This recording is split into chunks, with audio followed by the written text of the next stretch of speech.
ನಾನು ಆ, ಅದ್ಭುತವಾಗಿ ನನ್ನ ಸಾಕ್ಷ್ಯ ಹೇಳುವಾಗ ದೇವರು ಅತ್ಯದ್ಭುತವಾಗಿ ನನ್ನನ್ನು ಆಶೀರ್ವದಿಸಿದನು. ವಿಶೇಷವಾಗಿ 23ನೇ ಕೀರ್ತನೆ ತಮಿಳಿನಲ್ಲಿ, ಇಂಗ್ಲಿಷ್ನಲ್ಲಿ, ಕನ್ನಡದಲ್ಲಿ ಚಿಕ್ಕಂದಿನಿಂದ ಸಣ್ಣ ಮಗುವಿಂದ ಕಲ್ತಿದ್ದು. ಆದರೆ ಅದನ್ನು ನಾನು ವೈಯಕ್ತಿಕವಾಗಿ ಸ್ವೀಕರಿಸುವಾಗ ಇನ್ನೂ ನಾನು ಹೊಸದಾದಂಥ ವಿಷಯಗಳನ್ನು ಕಲಿತಾ ಇದ್ದೇನೆ. ನನಗೆ ನಿಮ್ಮೆಲ್ಲರ ಮಧ್ಯದಲ್ಲಿ ಮಾತಾಡ್ಲಿಕ್ಕೆ ಸ್ವಲ್ಪ ಅಳುಕು, ಯಾಕೆಂದ್ರೆ ನೀವೆಲ್ಲ ದೊಡ್ಡ ಸೇವಕರು, ಆಳವಾಗಿ ಅಭ್ಯಾಸ ಮಾಡಿದವರು. ನಾನು ಬರೇ ಒಂದು ಸೈಕಾಲಜಿ ಮತ್ತು ಮಕ್ಕಳಿಗೆ ತಿಳಿಸುವಂತ ರೀತಿಯ ಕೆಲವಾರು ವಿಷಯಗಳು, ಹ್ಯೂಮಿಲಿಟಿಕ್ಸ್ನಲ್ಲಿ ನಾನು ಪಾಸ್ ಮಾಡಿದವನು, ಡಿಪ್ಲೊಮಾ ಮಾಡಿದವನು. ಅದು ಎಲ್ಲಿವರೆಗೆ ಅಂದರೆ ಸ್ವಲ್ಪ ಆಳವಾಗಿ ನಾನು ಕಳೆದ 57 ವರ್ಷದಿಂದ ನಾನು ಸೇವೆ ಮಾಡ್ತಾ ಇದ್ದೇನೆ. ಪ್ರಥಮವಾಗಿ ಕನ್ನಡದಲ್ಲಿ ಮಕ್ಕಳ ಒಂದು ರೇಡಿಯೋ ಪ್ರೋಗ್ರಾಮ್ ಮಾಡಿದ್ರಿಂದ ಕನ್ನಡ ಬಾನುಲಿ ಅಣ್ಣಯ್ಯ ಅಂತೇಳಿ ಹೆಸರಿಟ್ರು. ತಮಿಳಿನಲ್ಲಿ ವಾನಲಿ ಮಾಮ ಅಂತ ಇಟ್ಟಿದ್ರು. ನಾನು ಕನ್ನಡಕ್ಕೆ ಶುರು ಮಾಡಿದಾಗ ವಾನಲಿ ಮಾಮ, ಬಾನುಲಿ ಅಣ್ಣಯ್ಯ ಅಂತಿಟ್ರು. ಈಗ ಅದೇ ಹೆಸರು ಎಲ್ಲರಿಗೂ ಗೊತ್ತಾಗಿದೆ. ಇರ್ಲಿ, ನನ್ನ ವಿಷಯ ಹೇಳಲಿಕ್ಕೆ ಹೋಗಲ್ಲ, ವಿಷಯಕ್ಕೆ ಬರ್ತೇನೆ. ನನ್ನ ಹೃದಯ ಭಾರ ಇರುವಂಥದ್ದು ನನಗೀಗ 85 ವರ್ಷ ರೀ. ದೇವ್ರು ನನ್ನನ್ನು ಇದುವರೆಗೂ ಉಪಯೋಗಿಸ್ದ. ಆದರೆ ಸುಮ್ಮನೆ ಕೂತ್ಕೊಳ್ಳೋಕೆ ಆಗ್ತಾ ಇಲ್ಲ ನನಗೆ. ನನ್ನ ಮನೆಯಲ್ಲಿ ನನ್ನ ಮಕ್ಕಳು ಓದ್ಲಿಕ್ಕೆ ಆಗ್ತಾ ಇಲ್ಲ, ಬರೀಲಿಕ್ಕೆ ಆಗ್ತಾ ಇಲ್ಲ, ಯಾಕಂದ್ರೆ ಕೈ ಮುರಿದಿದೆ, ಕಾಲು ಮುರಿದಿದೆ, ತಲೆಗೆ ಏಟ್ ಬಿದ್ದಿದೆ, ಇದೆಲ್ಲ ಆಗಿದೆ. ನೀನು ಬೇಡ, ಸುಮ್ಮನೆ ಕೂತ್ಕೊಳ್ಳಿ ಅಂತ ನನ್ನ ಕೈಲಿ ಆಗ್ತಾ ಇಲ್ಲ. ನನ್ನ ಹೃದಯದ ಭಾರವನ್ನ ನಾನು ಇತರಿಗೆ ನಾನು ತಿಳಿಸ್ಬೇಕೆನ್ನುವ ಕಾರಣಕ್ಕಾಗಿ ನಾನೇ ಬಲವಂತವಾಗಿ ಕೇಳಿಕೊಂಡು ನಾನು ಅವಕಾಶವನ್ನು ಪಡೆದುಕೊಳ್ತಾ ಇದ್ದೇನೆ. ಹೇಗೂ ಇದನ್ನ ಕಾರ್ಯಗತಗೊಳಿಸಿದಂತ ಬ್ರದರ್ಗೆ ನನ್ನ ಒಂದು ವಂದನೆಯನ್ನ ತಿಳಿಸ್ತಾ ಇದ್ದೇನೆ. ಇದರಲ್ಲಿ ಪ್ರಾಮುಖ್ಯವಾದಂತ ಅಂಶ, ನಾನು ತಿಳಿದವನು ಎಂಬುದಾಗಿ ಹೇಳ್ತಾ ಇಲ್ಲ, ನಾನು ಕಲ್ತವನು ಎಂಬುದಾಗಿಲ್ಲ. ಆದ್ರೆ ನನಗಿರುವಂತ ಒಂದು ಭಾರ ಏನಂದ್ರೆ, 2 ತಿಮೋಥಿ 2:2 ಪೌಲನು ಆತನು ಹೇಳುವಾಗ ಆತನು ಹೇಳ್ತಾನೆ, ಇತರಿಗೆ ತಿಳಿಸಲು ಶಕ್ತರಾದ ನಂಬಿಗಸ್ತ ಮನುಷ್ಯರಿಗೆ ಒಪ್ಪಿಸಿಕೊಡುವಂತ. ನಾನು ಕರ್ತನನ್ನ ಬೇಡ್ತಾ ಇದ್ದೇನೆ, ಸ್ವಾಮಿ, ನಾನು ಇಡೀ ಕರ್ನಾಟಕದಲ್ಲಿ, ತಮಿಳುನಾಡಿನಲ್ಲಿ, ಆಂಧ್ರದಲ್ಲಿ ಮತ್ತೆ ಫಾರಿನ್ನಲ್ಲಿ ಕೂಡ ಹೋಗಿ ಅಲ್ಲಿ ತಿಳಿಸ್ತಾ ಬಂದೆ. ಆದ್ರೆ ನನಗೆ ಈಗ ಪ್ರಯಾಣ ಮಾಡ್ಲಿಕ್ಕೆ ಆಗ್ತಾ ಇಲ್ಲ ಹೆಚ್ಚಿನದಾಗಿ. ಅಂದ್ರೆ ಬಹಳ ಕಷ್ಟಪಟ್ಟು ಹೋಗ್ಬೇಕಾಗಿದೆ. ಮತ್ತು ಲೋಕಲ್ ಕೂಡ ಸ್ಥಳೀಯವಾಗಿ ಕೂಡ ಹೋಗ್ಲಿಕ್ಕೆ ಸ್ವಲ್ಪ ಕಷ್ಟ. ಎಲ್ಲ ಸಭೆಗಳವರು, ಪಾಸ್ಟರ್ಗಳು ದೇವ್ರ ಕೃಪೆಯಿಂದ ನನ್ನನ್ನು ತಿಳಿದಂಥವ್ರು. ಈಗ ಅದಕ್ಕಾಗಿ ಹೆಮ್ಮೆ ಪಟ್ಕೊಂಡು ನಾನು ಹೋಗುವಂಥದ್ದಲ್ಲ, ಎಲ್ಲರೂ ಇನ್ವೈಟ್ ಮಾಡ್ತಾ ಇದ್ದಾರೆ. ಹೇಗೂ ದೇವ್ರು ನನ್ನನ್ನ ಈ ಸಂದರ್ಭದಲ್ಲಿ ನನ್ನನ್ನ ಅರಿತಂಥವ್ರು ಅಥವಾ ದೇವರ ವಾಕ್ಯಕ್ಕೆ ಬೆಲೆ ಕೊಡುವಂತ ಸೇವಕರುಗಳ ಮಧ್ಯದಲ್ಲಿ ನನ್ನ ಹೃದಯವನ್ನು ಹಂಚಿಕೊಳ್ಳಲಿಕ್ಕೆ ದೇವರು ನನಗೆ ಸಂದರ್ಭ ಕೊಡೋದಕ್ಕಾಗಿ ದೇವರಿಗೆ ಅನಂತ ಸ್ತೋತ್ರ ಮಾಡ್ತೇನೆ. ಈಗ ಹೇಳಿದ್ರು, ದಾವಿದನ ಕೀರ್ತನೆ 23ರಲ್ಲಿ ರಿಂದ ನಮಗೆ 3 ಹಂತಗಳನ್ನು ತಿಳಿಸಿದ್ರು ಅಂತ. ಆದ್ರೆ ನನ್ನದು ಇಂಟ್ರಡಕ್ಷನ್ ಸ್ವಲ್ಪ ಜಾಸ್ತಿ ಇರ್ತದ್ರಿ ಸ್ವಲ್ಪ, ಯಾಕೆಂದ್ರೆ ದೇವ್ರು ನನಗೆ ಕೊಟ್ಟಂತ ಅಮೂಲ್ಯವಾದಂತ ವಿಷಯಗಳಲ್ಲಿ 4. ನಿನ್ನೆ ನಾವು ದೇವ್ರ ಸೇವಕರು ಬಹಳ ಸ್ಪಷ್ಟವಾಗಿ ನಾವು ಹೇಳ್ತಾ ಇದ್ರು, ಅಗಾಫೆ ಎಂಬುದಾಗಿ ಹೇಳುವಾಗ ಅದರಲ್ಲಿ ಪ್ರೀತಿಯಲ್ಲಿ 3 ವಿಧಗಳನ್ನ ತಿಳಿಸ್ತಾ ಬಂದ್ರು. ಅದರಲ್ಲಿ ಮೊದಲನೇದು ವೀರ, 2ನೇದು ಫಿಲಿಯಾ, 3ನೇದು ಅಗಾಫೆ ಎಂಬುದಾಗಿ. ವೀರ ಎಂಬುದಾಗಿ ಹೇಳುವಾಗ ನಾನು ಅದನ್ನ ಎಕ್ಸ್ಪ್ಲೇನ್ ಮಾಡ್ತಾ ಇಲ್ಲ, ಅದನ್ನು ಸುಮ್ಮನೆ ಸಂಕ್ಷಿಪ್ತವಾಗಿ ಅರ್ಥಕೊಳ್ಳಿ ಎಂಬುದಾಗಿ. ಯಾಕೆಂದ್ರೆ ನಾವು ದೇವರ ಸೇವೆ ಮಾಡುವಂಥವ್ರು, ದೇವರ ವಾಕ್ಯವನ್ನು ಹೇಳುವಾಗ ಅದರ ಒಂದು ಅರ್ಥವನ್ನು, ಹಿನ್ನೆಲೆಯನ್ನ ತಿಳಿಯುವಾಗ ಅವರಲ್ಲೊಂದು ಗಂಭೀರ ಭಾವ ಬರ್ತದೆ ಮತ್ತು ಅರ್ಥ ಸ್ಪಷ್ಟವಾಗಿ ತಿಳಿಯಲಿಕ್ಕೆ ಆಗ್ತದೆ. ಈ ಒಂದು ಉದ್ದೇಶದಿಂದ ವೀರ ಎಂಬುದಾಗಿ ಹೇಳಿದ್ರೆ ಅದು ಸ್ನೇಹಿತರ ಪ್ರೀತಿಯನ್ನು ತಿಳಿಸುವಂತ. ಸ್ನೇಹಿತರ ಪ್ರೀತಿ ಸಾಮಾನ್ಯವಾದದ್ದು ಅಥವಾ ಟೆಂಪ್ರರಿ ಅಥವಾ ತಾತ್ಕಾಲಿಕವಾದದ್ದು. ಅದು ಎಲ್ಲಿವರೆಗೆ ಇಬ್ಬರು ಮನಸ್ಸಲ್ಲಿದ್ದಾರ, ಅದು ಯಾವಾಗ ಬೇಕಾದ್ರೆ ಬ್ರೇಕ್ ಆಗ್ಬೋದು. ಫಿಲಿಯಾ ಎಂಬುದಾಗಿ ಹೇಳುವಾಗ ಗಂಡ ಹೆಂಡತಿಯರ ಪ್ರೀತಿ ಅಥವಾ ಗಂಡು ಹೆಣ್ಣಿನ ಪ್ರೀತಿ, ಅದು ಕೂಡ ಈಗಿನ ದಿವಸಗಳಲ್ಲಿ ಬಹಳ ಕಡಿಮೆ ಆಗ್ತಾ ಇದೆ. ಆದ್ರೆ ಅಗಾಫೆ ಎಂಬುದಾಗಿ ಹೇಳುವಾಗ ಅದನ್ನ ವಿವರಿಸ್ಲಿಕ್ಕೆ ಸಾಧ್ಯ ಇಲ್ಲ. ಅದನ್ನ 3:16 ಯೋಹಾನಲ್ಲಿ ಹೇಳುವಾಗ ದೇವರು ಲೋಕದ ಮೇಲೆ ಎಷ್ಟೋ ಹೇಳಿದ್ರು ನನಗಿನ್ನೂ ಅದಕ್ಕೆ ಪೂರಕವಾಗಿ 1-2 ಹಿನ್ನೆಲೆಗಳನ್ನು ಹೇಳಿ ವಿಷಯಕ್ಕೆ ಬರ್ತೇನೆ. ನಾನು ಈ ದಿವಸಗಳಲ್ಲಿ ಸತ್ಯವೇದದ ಕೆಲವಾರು ವಿಷಯಗಳನ್ನ ಗಾಢವಾಗಿ ನಾನು ಕಲಿಯುತ್ತಾ ಬಂದೆ. ಯಾಕಂದ್ರೆ ಮೊದಲೇ ನಾನು ಓದುವಂತ ನನ್ನ ಪತ್ರಿಕೆ ಒಂದು ಇದ್ದುದ್ರಿಂದ ನಾನು ಅನೇಕ ಹಿನ್ನೆಲೆಗಳನ್ನು ನಾನು ಓದ್ತಾ ಬಂದೆ. ಅದರಲ್ಲಿ ಪ್ರಾಮುಖ್ಯವಾಗಿ ಸತ್ಯವೇದದ ಕೆಲವಾರು ಶಬ್ದಗಳು ನಮಗೆ ಸ್ವಲ್ಪ ಸಂದೇಹ ಬರುವಂತ ಅಥವಾ ನಮಗೆ ಅರ್ಥವಾಗದಂತ ವಿಷಯಗಳ ಕುರಿತಾಗಿ ನಾನು ಓದ್ತಾ ಬಂದೆ. ಅದು ಇನ್ನೊಮ್ಮೆ ಬೇಕಾದ್ರೆ ಅದನ್ನ ವಿವರಿಸಿ ತಿಳಿಸ್ತೇನೆ, ಆದ್ರೆ ಈಗ ಇಷ್ಟಕ್ಕೆ ಮಾತ್ರ ಹೇಳ್ತೇನೆ. ಸತ್ಯವೇದದಲ್ಲಿ 39 ಪುಸ್ತಕಗಳ ಹಳೆ ಒಡಂಬಡಿಕೆಯಲ್ಲಿದೆ. ಹಳೆ ಒಡಂಬಡಿಕೆ ಅಂದ್ರೆ ಯೇಸು ಕ್ರಿಸ್ತನಿಗೆ ಹಿಂದಿನದು. ಅದು ಸುಮಾರು 400 ವರ್ಷಗಳ ಕಾಲದ್ದು. ಆ 400 ವರ್ಷಗಳ ಕಡೇ 400 ವರ್ಷಗಳು ಅದರಲ್ಲಿ ಸೈಲೆಂಟ್ ಇಯರ್ಸ್ ಅಥವಾ ಡಾರ್ಕ್ ಏಜಸ್, ಅಂದ್ರೆ ಮಲಾಕಿಯಿಂದ ಮತ್ತಾಯನವರಿಗೆ 400 ವರ್ಷಗಳಲ್ಲಿ. ಬಾಕಿ 3900 ವರ್ಷಗಳ ಅಥವಾ ಪುಸ್ತಕಗಳ ವಿವರಗಳು ಹೀಗಿದೆ. ಕ್ಲುಪ್ತವಾಗಿ ನಾನು ಹೇಳ್ತೇನೆ. ಮೊದಲೇ ಒಂದ್ಸಾರಿ ಹೇಳಿದೆ, ನಾನು ಅವಸರವಾಗಿ ಏನೇನೋ ಹೇಳಿದೆ ಎಂಬುದಾಗಿ ನೆನೆಸ್ತೇನೆ. ಅದರಲ್ಲಿ ಹೀಗಿದೆ: ಮೊದಲು 5 ಕಾಂಡಗಳು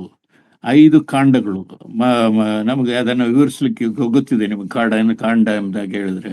ಮತ್ತೆ 5 ಹಿರಿಯ ಪ್ರವಾದಿಗಳು, ಯೆಶಾಯ,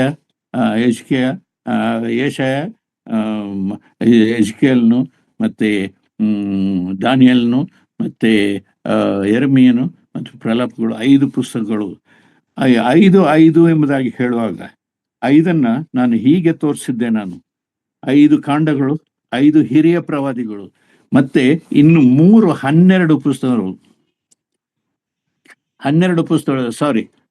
3 ಪ್ರಾಮುಖ್ಯವಾದಂತ ಅಂಶಗಳು. ಆ 3 ಅಂಶ: 5 ಕಾಂಡಗಳು, 5 ಹಿರಿಯ ಪ್ರವಾದಿ, 5 ಪದ್ಯ ಭಾಗ ಎಂಬುದಾಗಿ. ನಾನು ಅದನ್ನ ನಿಮಗೆ ವಿವರಿಸೋದಕ್ಕಿಲ್ಲ. ಅದರ ಸ್ವಲ್ಪ ಹಿನ್ನೆಲೆಯನ್ನ ನೀವು ಇತರರಿಗೆ ತಿಳಿಸುವಾಗ, ಯಾಕಂದ್ರೆ ಏನಾದ್ರೂ ವಿಷಯ ಇರ್ತಾರೆ, ಯಾರಾದ್ರೂ ಅಡ್ಡಿ ಇದೆ, ಏನಾದ್ರೂ ಅಬ್ಜೆಕ್ಷನ್ ಇದೆ, ದಯಮಾಡಿ ಏನಾದ್ರೂ ನಿಮ್ಗೆ ಅಬ್ಜೆಕ್ಷನ್ ಆದ್ರೆ ನೇರವಾಗಿ ಹೇಳ್ಬೋದು. ಅಥವಾ ನಿಮಗೆ ಬೋರ್ ಅನ್ನೋದ ಅಥವಾ ಬೇಸರಿಕೆ ಅನ್ನುವಾಗ ವಿಷಯಗಳು ನಮಗೆ ತಿಳಿದಂಥವು ಎಂಬುದಾಗಿ ನಾವು ಯಾಕೆ ಕೇಳಬೇಕು, ನೀವು ನೇರವಾಗಿ ಹೇಳ್ಬೋದು, ನನಗೆ ಅಡ್ಡಿ ಇಲ್ಲ, ನಾನು ನಿಲ್ಲಿಸ್ತೇನೆ. 5 ಅನ್ನುವಂಥದ್ದು 5 ಕಾಂಡಗಳು, 5 ಪದ್ಯ ಭಾಗ, 5 ಹಿರಿಯ ಪ್ರವಾದಿಗಳು. 12 ಅನ್ನುವಂಥದ್ದು 12 ಚರಿತ್ರ ಭಾಗ, 12 ಕಿರಿಯ ಪ್ರವಾದಿಗಳು. ಅದನ್ನ ನಾನು ಮಕ್ಕಳಿಗೆ ಹೇಳುವಾಗ ನಾನು ಹೀಗೆ ಹೇಳ್ತೇನೆ: ಒಂದು ಮೊಲದ ತಲೆ ಎಂಬುದಾಗಿ, ಅದು ಅವರ ನೆನಪಿಗಾಗಿ ನಾನು ಯಾಕೆ ಹೇಳ್ತೇನೆ. ನೀವು ಇತರರಿಗೆ ತಿಳಿಸುವಾಗ ಅಥವಾ ಹೊಸದಾಗಿ ಬಂದವರಿಗೆ ಅಥವಾ ಸತ್ಯವೇದ ಕಲಿಯಲಿಕ್ಕೆ ಪ್ರಾರಂಭ ಮಾಡುವಂಥವರಿಗೆ ಸ್ವಲ್ಪ ವಿವರಣೆ ಹೇಳಿದ್ರೆ ಅವರ ತಲೆಯಲ್ಲಿ ಇರ್ತದೆ. ಯಾಕೆಂದ್ರೆ ಜ್ಞಾನಿಯಾದಂಥ ಸೊಲೊಮೋನು 2ನೇ ಅಧ್ಯಾಯ 9ನೇ ವಚನದಲ್ಲಿ ಮತ್ತು ಪೂರ್ತಿಯಾಗಿ ಜ್ಞಾನದ ವಿಷಯ ತಿಳಿಸ್ತಾ ಇದ್ದಾನೆ. ಅದರಲ್ಲಿ 3 ಪ್ರಾಮುಖ್ಯವಾದಂಥ ಅಂಶಗಳನ್ನು ತಿಳಿಸ್ತಾನೆ. ಅದ್ರಲ್ಲೇನಂದ್ರೆ ಜ್ಞಾನ, ತಿಳುವಳಿಕೆ, ವಿವೇಕ. ಈ 3 ಇದ್ರೇನೆ ಒಬ್ಬ ಮನುಷ್ಯನಲ್ಲಿ ಕಾರ್ಯ ಮಾಡುವಂಥದ್ದು. ಈ ದಿವಸಗಳಲ್ಲಿ ನಾವು ನೋಡ್ತೇವೆ, ಜ್ಞಾನ ಸಂಪಾದನೆಗಾಗಿ ಜನರು ಬಹಳ ಕಷ್ಟಪಡ್ತಾ ಇದ್ದಾರೆ, ಬಹಳ ಖರ್ಚು ಮಾಡ್ತಾ ಇದ್ದಾರೆ. ಮಕ್ಕಳಿಗೆ ಜ್ಞಾನ ಎಂಬುದಾಗಿ ಜ್ಞಾನಕ್ಕಾಗಿ ಪ್ರಯತ್ನ ಪಡ್ತಾ ಇದ್ದಾರೆ. ನಾವು ಸತ್ಯವೇದದಲ್ಲೂ ಅಷ್ಟೇ, ಎಷ್ಟೋ ಸತ್ಯವೇದ ಶಾಲೆಗಳು ಕೂಡ ಅದೇ ಸತ್ಯವೇದ ಜ್ಞಾನ ಬರಬೇಕು ಎಂಬುದಾಗಿ ಬರೀ ತಲೆ ತುಂಬಿಸುವಂಥದ್ರಲ್ಲಿದೆ. ಬರೀ ಜ್ಞಾನ ಅಂದ್ರೆ ಏನಂದ್ರೆ ಇಟ್ ಎ ಮಾಹಿತಿ ಸಂಗ್ರಹಗಳು, a collection of the informations ಎಂಬುದಾಗಿ. ಮತ್ತೆ 2ನೇದು ತಿಳುವಳಿಕೆ ಅನ್ನುವಾಗ ಅಂಡರ್ಸ್ಟ್ಯಾಂಡಿಂಗ್ ಅಂದ್ರೆ ತಿಳುವಳಿಕೆ, ನಾವು ಕೇಳಿದ್ದು ನಾವು ಅರ್ಥ ಮಾಡಿಕೊಳ್ಳುವಂಥದ್ದು. ಸುಮಾರು 40 ಭಾಗ ಮಾತ್ರ ನಮಗೆ ಅರ್ಥ ಮಾಡಿಕೊಳ್ಳಲಿಕ್ಕೆ ಸಾಧ್ಯ ಆಗ್ತದಂತೆ. 3ನೇದು ವಿವೇಕ ಎಂಬುದಾಗಿ ಹೇಳುವಾಗ ಅದನ್ನು ಕಾರ್ಯರೂಪಕ್ಕೆ ತರುವಂಥದ್ದು ಅಂತ. ಇದು ನಾನು ಹಿನ್ನೆಲೆ ತಿಳಿಸಿದ್ದೆ, ನಾನು ತಿಳಿಸ್ತೀನಿ. ಯಾಕಂದ್ರೆ ಅದೇ ನನ್ನನ್ನ ಇಂಪ್ರೂವ್ ಮಾಡಿದ್ದು. ಈ ದಿವಸಗಳಲ್ಲಿ ನನಗೆ ದೊಡ್ಡ ಕಡೆಗಳಲ್ಲಿ ಆಹ್ವಾನ ಬಂದು ಅವರಿಗೆ ನನ್ನ ಬುದ್ಧಿ ಸರಿ ಇರುವಾಗ ಆಕ್ಸಿಡೆಂಟ್ಗೆ ಮುಂಚಿತವಾಗಿ ಅನೇಕ ಕಡೆಗಳಿಗೆ ಹೋಗಿ ನಾನು ಹೇಳಿ ಬಂದೆ. ಅನೇಕ ಬೈಬಲ್ ಕಾಲೇಜುಗಳಿಗೆ ಕೂಡ ಟೀಚ್ ಮಾಡಿ ಬಂದೆ. ಇರಲಿ, ನಾನು ನಿಮಗೆ ಟೀಚ್ ಮಾಡ್ತಾ ಇಲ್ಲ. ಹಿರಿಯರಾದಂಥ, ದೇವರ ಸೇವಕರಾದಂಥ, ಸೇವೆ ಮಾಡುವಂಥವ್ರು, ಸತ್ಯವೇದದಲ್ಲಿ ಆಳವಾಗಿ ತಿಳಿದಂಥವರಿಗೆ ನನ್ನ ಒಂದು ಸ್ವಲ್ಪ ನನಗೆ ಬಂದಂತ ಹಿನ್ನೆಲೆಯ ನನಗೆ ಎಲ್ಲಿವರೆಗೂ ಪ್ರಯೋಜನ ಆಯ್ತು ಅನ್ನೋದಕ್ಕೋಸ್ಕರ ಹೇಳ್ತಾ ಇದ್ದೇನೆ. ಸರಿ, ಮುಂದೆ ನೋಡೋಣ. ಸತ್ಯವೇದದಲ್ಲಿ ಹೀಗಿದೆ. ಸತ್ಯವೇದ ಕಾಲ 39 ಪತ್ರಿಕೆಗಳಲ್ಲಿ ನಮ್ಮೆಲ್ಲರಿಗೂ ಗೊತ್ತಿದೆ. ಅದರಲ್ಲಿ 3600 ಪತ್ರಿಕೆಗಳು ಆದಿಕಾಂಡದಿಂದ ಮಲಾಖಿಯವರೆಗೂ ಇದೆ. ಇದನ್ನ ನಾವು ಬರೀ 3600 ವರ್ಷಗಳಲ್ಲಿ ಹೆಚ್ಚು ಕಡಿಮೆ 400 ವರ್ಷಗಳ ವಿಷಯದಲ್ಲಿ ವಿಷಯ ಘಟನೆಗಳನ್ನು ನಾವು ನೋಡ್ತೇವೆ. ಮತ್ತೆ ಆದಿಕಾಂಡದ ಬರೀ ಪುಸ್ತಕದಲ್ಲಿ 50 ಅಧ್ಯಾಯಗಳಿದೆ. 50 ಅಧ್ಯಾಯಗಳಲ್ಲಿ 2300 ವರ್ಷಗಳ ಘಟನೆಗಳಿದೆ. ನೆನ್ಪಿಡಿ, 2300 ವರ್ಷಗಳು.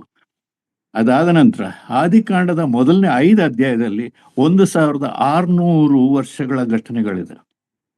ಇದು ಹಿನ್ನೆಲೆಯಲ್ಲಿ ಗೊತ್ತ, ಯಾಕೆಂದ್ರೆ ನಾವು ಈ ವರ್ಷಗಳ ಹಿನ್ನೆಲೆಗಳಲ್ಲಿ ನೋಡುವಾಗ ಅಂದಿನ ಒಂದು ಸ್ಥಾನಮಾನ, ಅಂದಿನ ಒಂದು ನಾಗರಿಕತೆ, ಅಂದಿನ ಒಂದು ಜನರ ಒಂದು ಪರಿಸ್ಥಿತಿ ಅರ್ಥ ಮಾಡಿಕೊಳ್ಳುವಂಥದ್ದು ವಿಷಯದಲ್ಲಿ ನಾವು ಸ್ವಲ್ಪ ತಲೆಯಲ್ಲಿಟ್ಟು ನೋಡುವಾಗ ಇಂದಿನದು 2025ನೇ ವರ್ಷದ ಈ ದಿವಸಗಳಲ್ಲಿ ನಾವು ಅದನ್ನ ಕುರಿತು ಆಲೋಚನೆ ಮಾಡುವಾಗ ನಾವು ಹೇಳುವಂಥ ವಿಷಯಗಳು ಹೇಗೆ ಹೇಳಬೇಕು ಎಂಬುದನ್ನು ಅರ್ಥ ಮಾಡಿಕೊಳ್ಳಲಿಕ್ಕೆ ಪವಿತ್ರಾತ್ಮ ನಮಗೆ ಸಹಾಯ ಮಾಡ್ತಾನೆ.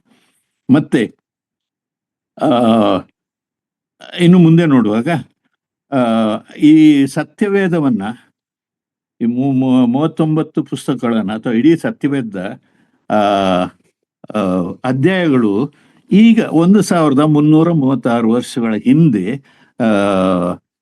ಅಲ್ಲ 1227 ವರ್ಷದ ಹಿಂದೆ ಬಿಷಪ್ ಎಂಬಂತ ಒಬ್ಬರು ಬಹಳ ಪಂಡಿತರು, ಬಿಷಪ್ ಸ್ಟೀಫನ್ ಲಾಂಗ್ಟನ್ ಎಂಬಂಥವ್ರು ಅದನ್ನ ಸತ್ಯವೇದನ ಅಧ್ಯಾಯಗಳನ್ನಾಗಿ ವಿಂಗಡಿಸಿದ್ರು. ಅವಾಗ 1227 BC ಅಥವಾ AD, ಅಂದ್ರೆ ಈಗ ಸುಮಾರು ಒಂದು 700 ವರ್ಷಗಳ ಹಿಂದೆ. ಅದಾದ ನಂತರ ಇನ್ನೂ ಕೆಲವರು ರಬ್ಬಿ ನೇದನ್ ಎನ್ನುವಂಥವರು 1336 ವರ್ಷದಲ್ಲಿ ಅದನ್ನ ವಚನಗಳನ್ನಾಗಿ ಮಾಡಿದ್ರು. ಎಲ್ಲರೂ ಪಂಡಿತರುಗಳೇ. ಅದುವರೆಗೂ ಏನೂ ಇರಲಿಲ್ಲ. 23ನೇ ಕೀರ್ತನೆ ನಾನು ಹೇಳ್ತೇನೆ ಅಂತ ನೋಡುವಾಗ ಇದರ ಹಿನ್ನೆಲೆ ನಾವು ತಿಳಿಯುವಾಗ, ದಾವಿದನು ಬರೆದಿದ್ದು ಅಧ್ಯಾಯಗಳನ್ನಾಗಿ ಬರೆಯಲಿಲ್ಲ. ಆತನು ಪವಿತ್ರಾತ್ಮ ಪ್ರೇರೇಪಿತನಾಗಿ ದೇವರು ನೇಮಿಸಿದ್ದನ್ನ ಪವಿತ್ರಾತ್ಮ ಪ್ರೇರೇಪಣೆಯಿಂದ ಆತನು ಬರೆದನು ಎಂಬುದನ್ನು ನೋಡ್ತೇವೆ. ಸರಿ, ನಾವು ಅಲ್ಲಿ ನೋಡೋಣ. ನಾವು ಮುಂದೆ ನೋಡುವಾಗ ಇನ್ನು ಅನೇಕ ವಿಷಯಗಳಿದೆ. ಹಿನ್ನೆಲೆಯನ್ನು ತಿಳಿಸುವಾಗ ಏದೆನ್ ತೋಟದಲ್ಲಿ ದೇವರು ಆದಮ ಹವ್ವಳನ್ನು ಉಂಟು ಮಾಡುವುದಕ್ಕಿಂತ ಹಿನ್ನೆಲೆ ಹೇಗಿತ್ತು, ದೇವರ ಒಂದು ಸ್ಥಿತಿ ಹೇಗಿತ್ತು ಅನ್ನುವಾಗ ಮೊದಲನೇ 5 ಕಾಂಡಗಳಲ್ಲಿ ದೇವರು ತನ್ನನ್ನು ಪ್ರಕಟ ಮಾಡಿಕೊಳ್ತಾನೆ ತಾನೇ ಎಂಬುದಾಗಿ. ಅಂದ್ರೆ 5 ಕಾಂಡಗಳಲ್ಲಿ ಅನೇಕ ಕಡೆಗಳಲ್ಲಿ ನಾನು ಯೆಹೋವನು, ನಾನು ಯೆಹೋವನು, ನಾನು ಯೆಹೋವನು ಎಂಬುದಾಗಿ ದೇವರು ನೇರವಾಗಿ ಪ್ರಕಟ. ಯಾಕೆಂದ್ರೆ ಅದು ಮನುಷ್ಯನಿಗೆ ಬೇಕಾಗಿತ್ತು. ಆ ಏದೆನ್ ತೋಟದಲ್ಲಿ ಯೆಹೋವ ದೇವರವನನ್ನು ಪ್ರತಿ ದಿವಸ ಸಂಧಿಸುವಾಗ ದೇವರ ದೈವತ್ವವನ್ನ, ದೇವರ ಮಹೋನ್ನತೆಯನ್ನ, ದೇವರ ಮಹಿಮತ್ವವನ್ನು ಅದನ್ಗೆ ಅರ್ಥ ಮಾಡ್ಕೊಳ್ಳಲಿಲ್ಲ. ನಾನು ಅದನ್ನಕ್ಕೆ ಸಪರೇಟ್ ಆಗಿ ನಾನು ಪ್ರಸಂಗ ಮಾಡಬಲ್ಲೆ, ಆದ್ರೆ ನಾನು ಅದನ್ನ ನಿಲ್ಲಿಸ್ತೇನೆ. 5 ಕಾಂಡಗಳಾದ ನಂತರ ಯೆಹೋಶುವನಿಂದ ಮುಂದೆ ಬಂದಿದ್ದು ಚರಿತ್ರಾ ಭಾಗದಲ್ಲಿ ನಡೆದಂತ ಘಟನೆ, ಅಂದಿನ ದಿವಸಗಳಲ್ಲಿ ನಡೆದಂತ ಘಟನೆಗಳು. ಮತ್ತೆ 5 ಕೀರ್ತನೆಗಳು ಪವಿತ್ರಾತ್ಮನಿಂದ ಪ್ರೇರೇಪಿತವಾಗಿದ್ದು, ಇದು ಸುಮಾರು 74 ಪುಸ್ತಕ ಕೀರ್ತನೆಗಳನ್ನು ದಾವಿದನ್ ಬರೆದು, ಬಾಕಿ ಎಲ್ಲ ಬೇರೆ ಬೇರೆಯವರು ಬರೆದ್ರು ಅಂತಿಟ್ಟು. ಇದನ್ನು ನಿಮಗೆ ತಿಳಿಸುವಂಥದ್ದು ಬೇಡ, ಅದ್ರ ನನ್ನ ಹಿನ್ನೆಲೆ ತಿಳಿಸ್ತಾ ಇದ್ದೇನೆ. ಮತ್ತೆ ಪ್ರವಾದನೆ 1, ಪ್ರವಾದನೆಗಳು ಯೆಶಾಯ, ಯೆರೆಮೀಯ ಇವರೆಲ್ಲ ಪ್ರವಾದನೆ ನೇರವಾಗಿ ಯೆಹೋವ ದೇವರು ಹೀಗೆ ಹೇಳಿದ್ರು. ಅಂದ್ರೆ ಹಳೆ ಒಡಂಬಡಿಕೆಯಲ್ಲಿ 5 ಕಾಂಡಗಳಲ್ಲಿ ನಾನು ಕಳೆದ ವಾರದಲ್ಲಿ ಕೂತು ಲೆಕ್ಕಾಗ್ತಾ ಬಂದೆ, ಸುಮಾರು 3000ಕ್ಕಿಂತ ಹೆಚ್ಚಿನದಾಗಿ ದೇವರು ನಾನು ಯೆಹೋವನು ಎಂಬುದಾಗಿ ಹೇಳಿರುವಂಥದ್ದು 3000ಕ್ಕಿಂತ ಹೆಚ್ಚಿನದಾಗಿ ನಾನು ಹುಡುಕ್ತಾ ಇದ್ದೆ. ಹಾಗಿದ್ರೆ ದೇವರು ತನ್ನನ್ನು ನೇರವಾಗಿ ತನ್ನ ಸೃಷ್ಟಿಗೆ ಪ್ರಕಟಪಡಿಸ್ತಾ ಇದ್ದಾನೆ. ಅದಾದ ನಂತರ ಯಾವಾಗ ಏದೆನ್ ತೋಟದಿಂದ ಮನುಷ್ಯನು ತಳ್ಳಲ್ಪಟ್ಟನ, ಆಗ ಅದಾದ ನಂತರ ಚರಿತ್ರೆ ಬರ್ತಾ ಇರುವಾಗ ದೇವರು ಪ್ರವಾದಿಗಳ ಮುಖಾಂತರವಾಗಿ, ರಾಜರುಗಳ ಮುಖಾಂತರ, ದೇವರ ಸೇವಕರ ಮುಖಾಂತರವಾಗಿ ತಿಳಿಸ್ತಾ ಬಂದ. ಅವರೆಲ್ಲರೂ ಯೆಹೋವ ದೇವರು ತೋರಿಸ್ತಾ ಇದ್ರು. ಅದಕ್ಕೆ ಮುಂಚಿತವಾಗಿ ನಾನೇ ಯೆಹೋವನು ಎಂಬುದಾಗಿ ತನ್ನ ಪವಿತ್ರತೆಯನ್ನ, ತನ್ನ ಪರಿಶುದ್ಧತೆಯನ್ನ, ತನ್ನ ಮಹೋನ್ನತತೆಯನ್ನು, ತನ್ನ ಸೇನಾಧೀಶನ ಎಲ್ಲಾ ದೇವರ ಸ್ಥಿತಿಗಳಿಗಾಗಿ ದೇವರು ಹೇಳ್ತಾ ಬಂದ. ಮೋಶೆ ಮುಖಾಂತರವಾಗಿ ದೇವರು ಯೆಹೋವನು ಹೀಗಂತ, ಈ ದೇವರು ಹೀಗಂತ ಎಂಬುದಾಗಿ ತೋರಿಸುತ್ತಾ ಬರ್ತಾ. ನಾವು ಕೀರ್ತನೆಗಳ ಭಾಗ ಬರುವಾಗ ಅದನ್ನು ಬರೆದಂಥದ್ದು ದಾವಿದನು. ಆತನು ಬರೆದು ದೇವರ ಪ್ರೇರೇಪಿತನಾಗಿ ಬರೆದದ್ದು. ಕೀರ್ತನೆಗಳಲ್ಲಿ ಬಹಳ ಕಡೆಗಳಲ್ಲಿ ಈ ರಕ್ಷಣೆಯ ಕುರಿತಾಗಿ ದೇವರ ಮುಖ್ಯವಾದಂತ ಉದ್ದೇಶ ಏನಂದ್ರೆ, ಸತ್ಯವೇದ ಮುಖ್ಯವಾದ ಉದ್ದೇಶ 2 ಕಾರ್ಯಗಳಿಗೆ. ಒಂದು ದೇವರ ರಕ್ಷಣೆಯದ ಕುರಿತಾಗಿ, ಮೂರನೇದು ಕೃಪೆ ವಿಷಯದಲ್ಲಿ. ಹಳೆ ಒಡಂಬಡಿಕೆಯಲ್ಲಿ ನಾವು 39 ಪುಸ್ತಕಗಳಲ್ಲಿ ನೋಡುವಾಗ ಅದರಲ್ಲಿ ಬರೀ ದೇವರೇ ಕೃಪೆ ಕೊಡು ಎಂಬುದಾಗಿ ಬೇಡಿಕೊಳ್ಳುವಂತ ಸನ್ನಿವೇಶಗಳನ್ನೇ ನೋಡ್ತೇವೆ. ನಾನು ಪ್ರತ್ಯೇಕವಾಗಿ ಹೇಳುದು, ಯಾಕಂದ್ರೆ ನೀವು ದೇವರ ಸೇವಕರುಗಳು, ನಿಮಗೆ ಗೊತ್ತಿದೆ. ಹೊಸ ಒಡಂಬಡಿಕೆಗೆ ಬಂದಾಗ ಕರ್ತನಾದ ಯೇಸು ಕ್ರಿಸ್ತನ ಕೃಪೆ ನಮ್ಮಲ್ಲಿ ಇದೆ ಎಂಬುದಾಗಿ ಹೇಳಿಕೊಳ್ಳುವಂಥದ್ದು. ಹಾಗಾದ್ರೆ ಅದರ ಒಂದು ಸ್ಪಷ್ಟವಾದ ಚಿತ್ರಣ ನಾನು ಕುರಿಯ ಅಥವಾ ದಾವಿದನ ಕೀರ್ತನೆಯಲ್ಲಿ ನಾನು ಅದನ್ನ ಸುಮಾರು ಪುಸ್ತಕಗಳನ್ನು ಬರೆದೆ, ಸುಮಾರು ಲೇಖನಗಳನ್ನು ಬರೆದೆ. ಆದ್ರೆ ಇನ್ನೂ ಹೊಸದಾದಂತ ವಿಷಯಗಳು ದೇವರು ತೋರಿಸ್ಕೊಡ್ತಾ ಇದೆ. ಯಾಕೆ ಕುರುಬನು ಕುರಿಗಳು ಎಂಬುದಾಗಿ ಹೇಳಿದ್ರು ಅಂದ್ರೆ, ಮೊದಲು ಮನುಷ್ಯನನ್ನ ಉಂಟು ಮಾಡಿದಾಗ ಮೊದಲನೇ ದೇವರಿಗೆ ಪ್ರಿಯವಾದದ್ದು ಕುರಿ. ಅಂದ್ರೇನು? ಆದಾಮ ಹವ್ವಳರ ಮಕ್ಕಳಾದ ಯಾರದು ಏಸಾವನು ಮತ್ತು ಯಾರು, ಕ್ಷಮಿಸಿ, ಏಸಾವ ಆದಾಮನ ಹೇಳಿ, ಇಸಾಕ ಮತ್ತು ಏಸಾವ. ಇಸಾಕಲ್ಲ, ಏಷಾಯನು, ಇದು ಹೇಬೆಲ್ನನ್ನ ದೇವರು ಮತ್ತೆ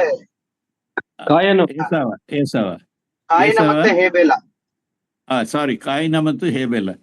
ಕಾಯಿನ ಮತ್ತು ಹೇಬೆಲ್ನು, ಕಾಯಿನ ದೇವರು ಇಷ್ಟಪಟ್ಟಿದ್ದು ಕುರಿಯನ್ನ ಬಲಿ ಕೊಟ್ಟಾಗ ಅಥವಾ ಕುರಿಯನ್ನ ಯಜ್ಞ ಮಾಡಿದಾಗ. ಅಲ್ಲಿಂದ ನೋಡುವಾಗ ಪ್ರಕಟಣೆಗಳ ಕಡೆಯವರೆಗೆ ಕುರಿ ಕುರಿ ಕುರಿ ಎಂಬುದಾಗಿ ಕುರುಬನು ದೇವರು ಕುರುಬನು. ಯಾಕೆಂದ್ರೆ ದೇವರು ಉಂಟು ಮಾಡಿದಾಗ, ದೇವರು ಮನುಷ್ಯನನ್ನ ಸೃಷ್ಟಿ ಮಾಡಿದಾಗ ಆತನಿಗೆ ಹೆಚ್ಚಿನ ತಿಳುವಳಿಕೆ ಕೊಡ್ಲಿಲ್ಲ ಅಥವಾ ಇರಲಿಲ್ಲ. ದೇವರಿಗೆ ಹೆಚ್ಚಿನ ತಿಳುವಳಿಕೆಯನ್ನು ಕೊಟ್ಟು ಸರ್ವ ಸಂಪನ್ನನಾದಂತ ಲೂಸಿಫರ್ನನ್ನ ಎಜ್ಕೇಲ್ನಲ್ಲಿ ನಾವು ನೋಡುವಂತ ರೀತಿಯಲ್ಲಿ ಮಾಡಿದ್ರು. ಯಾವಾಗ ದೇವರಿಗಿಂತ ನಾನು ದೊಡ್ಡವನು ಎಂಬುದಾಗಿ ನೆನೆಸಿದಾಗ ತಳ್ಳಿಬಿಟ್ರು ಎಂಬುದಾಗಿ ನೋಡ್ತೇವೆ. ಅದರ ಚರಿತ್ರೆ ನಾವು ಹಿನ್ನೆಲೆ ವಿಸ್ತಾರವಾಗಿ ನಾನು ಪತ್ರಿಕೆಯಲ್ಲಿ ಬರೆದಿದ್ದೇನೆ, ಪುಸ್ತಕ ಬರೆದಿದ್ದೇನೆ. ನಾವು ಈಗ 23ನೇ ಕೀರ್ತನೆಯನ್ನ ಕಾನ್ಸಂಟ್ರೇಟ್ ಮಾಡುವಾಗ ಅಥವಾ ಗಮನಿಸುವಾಗ, ಬರೀ 23ನೇ ಕೀರ್ತನೆಯಲ್ಲಿ ಬಹಳ ಪ್ರಿಯಕರವಾದಂತ ಅಂಶಗಳು, ದೇವರ ಮುಖ್ಯ ಉದ್ದೇಶವಾದಂತ ರಕ್ಷಣೆ ಮತ್ತು ಕೃಪೆ ಮತ್ತು ಮಾನಸಾಂತರ, ಈ ವಿಷಯಗಳ ಕುರಿತಾಗಿ 23ನೇ ಕೀರ್ತನೆಯಲ್ಲಿ ಸ್ಪಷ್ಟವಾಗಿ ತಿಳಿಸ್ತಾ ಇದ್ದಾನೆ. ಅದಕ್ಕೆ ಹಿನ್ನೆಲೆಯಾಗಿ ನಾವು ನೋಡುವಾಗ 23 ಎಂಬುದಾಗಿ 23 ಅಲ್ಲ, ಆ ಒಂದು ಸನ್ನಿವೇಶ 22, 23, 24ನೇ ಒಂದು ಕೀರ್ತನೆಯಲ್ಲಿ ಈ 3 ವಿಷಯಗಳನ್ನು ತಿಳಿಸ್ತಾನೆ. ನಾನು ಇದನ್ನ ಹೇಳೋದಕ್ಕಿಂತ ಮುಂಚಿತವಾಗಿ ನಾನು ಡಿಪ್ಲೊಮಾ ಮಾಡುವಾಗ ಕೆಲವಾರು ಅಂಶಗಳನ್ನ ನಾನು ಚರ್ಚೆ ಮಾಡಿದೆ ನಮ್ಮ ಲೆಕ್ಚರರ್ಸ್ ಹತ್ರ. ಮಾಡುವಾಗ ಅವರು ಒಪ್ಕೊಂಡು ಅದನ್ನ ಅವರ ಒಂದು ಲೆಕ್ಚರಿಂಗ್ ಇದರಲ್ಲಿ ಅಳವಡಿಸ್ಕೊಂಡ್ರು ಅವ್ರ ಪುಸ್ತಕದಲ್ಲಿ. ಏನಂದ್ರೆ, ಸತ್ಯವೇದವನ್ನ ದೇವರು ಕೊಟ್ಟಿದ್ದು ಮಾನವನು ಅರ್ಥ ಮಾಡಿಕೊಳ್ಳಿ ಅಥವಾ ನೇರವಾಗಿ ಪ್ರವಾದಿಗಳೆಲ್ಲ ಅವನು ಓದ್ಲಿ ಅಥವಾ ಆತನ ತಿಳ್ಕೊಳ್ಳಿ ಎಂಬುದಾಗಿ ಕೊಟ್ಟ. ಆದ್ರೆ ಮನುಷ್ಯನ ಏನ್ ಮಾಡ್ತಾನೆ, ದೇವ್ರು ಕೊಟ್ಟಿದ್ದನ್ನ ಓದ್ತೇವೆ, ನಾವು ಕಣ್ಮುಚ್ಚಿ ಓದ್ತೇವೆ ಪ್ರಥಮದಿಂದ. ಅದಕ್ಕೆ ಹೀಗೆ ನಾವು ಆಲೋಚನೆ ಮಾಡ್ತೇವೆ. ಇಬ್ಬರು ಸ್ನೇಹಿತರು ಎಲ್ಲ ಹೋದ್ರು, ಕಾಡೊಳಗೆ ಹೋದ್ರು. ಹೋಗಿ ಬರುವಾಗ ಹಸುವಾಯ್ತು. ಒಬ್ಬನು ಚಪಾತಿ ತಂದಿದ್ದ, ಆ ತಂದದ ಅವನು ತೆಗೆದು ತಿಂತಾ ಇದ್ದ, ಇನ್ನೊಬ್ಬನ ಏನ್ ತಂದಿರ್ಲಿಲ್ಲ.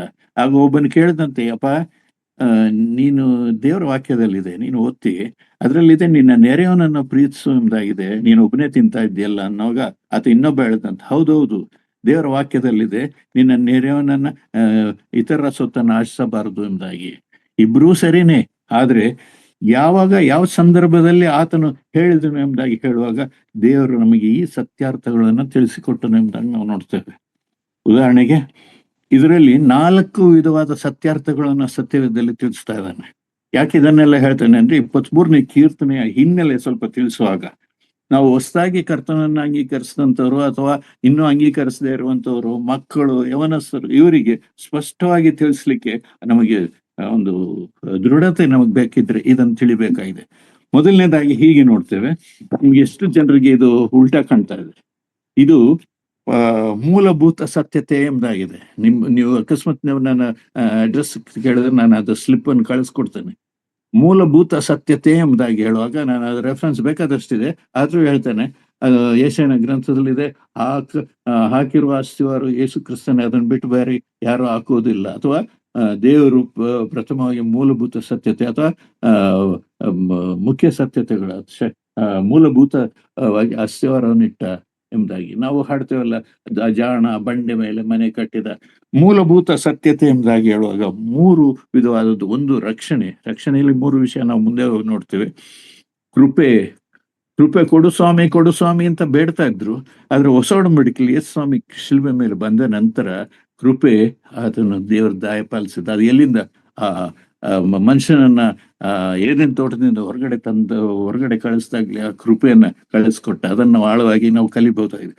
3ನೇದು ಪಾಪದಾರಿಕೆ ಎಂಬುದಾಗಿ ಇದೆ. ಆದ್ರೆ ಮಾನಸಾಂತರ ರಿಪೆಂಟೆನ್ಸ್. ಈ 3 ಮೂಲಭೂತ ಸತ್ಯತೆಗಳು ಅಥವಾ ಫಂಡಮೆಂಟಲ್ ಟ್ರೂತ್ಸ್ ಎಂಬುದಾಗಿ ಕೇಳ್ತವೆ.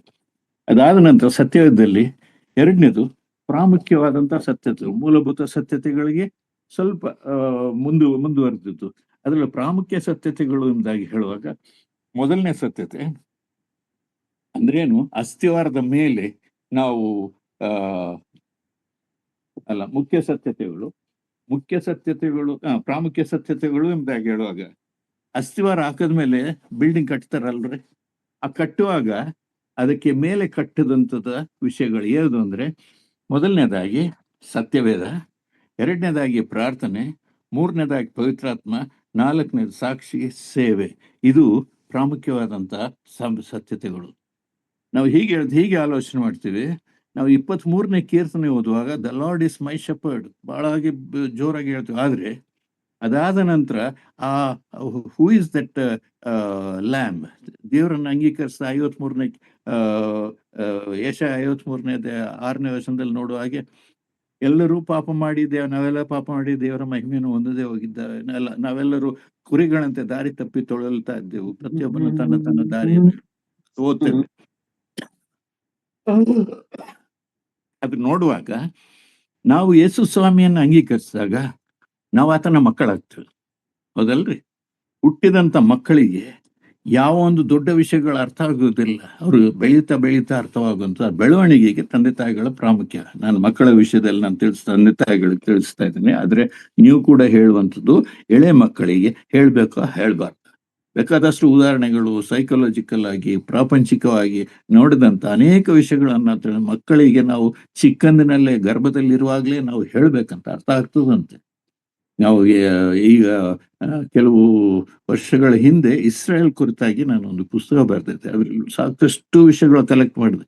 ಅದರಲ್ಲಿ ಯಾಕೆ ಇಸ್ರೇಲ್ ಚಿಕ್ಕದಾದಂತ ರಾಷ್ಟ್ರವಾದ್ರು ಅಮೆರಿಕದಂತ ದೊಡ್ಡ ರಾಷ್ಟ್ರ ಅಂತ ಕೂಡ ಭಯಪಡುವಂತ ಸ್ಥಿತಿಯಲ್ಲಿ ಅವರು ಬುದ್ಧಿವಂತರಾಗಿದ್ದಾರಂತೆ. ಇಸ್ರೇಲ್ರ ಸುತ್ತ ಸುಮಾರು 7 ಜನರು ವೈರಿಗಳಿದ್ದಾರೆ. ಅವರನ್ನೆಲ್ಲ ಇಸ್ರೇಲ್ರನ್ನ ತಳ್ಳಿಬಿಟ್ಟು ಭೂಮಧ್ಯ ಸಮುದ್ರ ಅಥವಾ ಭೂಮಧ್ಯ ಸಮುದ್ರಕ್ಕೆ ತಳ್ಳಬೇಕು ಎಂಬುದಾಗಿ ಅವರು ಆಲೋಚನೆ, ಮೆಡಿಟರೇನಿಯನ್ ಸಮುದ್ರಕ್ಕೆ ತಳ್ಳಬೇಕು ಎಂಬುದಾಗಿ ಪ್ರಯತ್ನ ಪಟ್ಟು ಅವ್ರನ್ನ ಮುಟ್ಲಿಕ್ಕೆ ಭಯಪಡ್ತಾ ಇದ್ದಾರಂತೆ. ಯಾಕೆಂದ್ರೆ ಅವರು ಅಷ್ಟರ ಮಟ್ಟಿಗೆ ಚಿಕ್ಕಂದ ಗರ್ಭದಲ್ಲಿರುವಾಗಲೇ ತಿಳಿಸ್ತಾ ಇದ್ದಾರೆ. ಇರ್ಲಿ, ಅದು ನಾನು ಇನ್ನೊಂದ್ಸಾರಿ ಅದನ್ನ ವಿವರವಾಗಿ ತಿಳಿಸ್ತೇನೆ.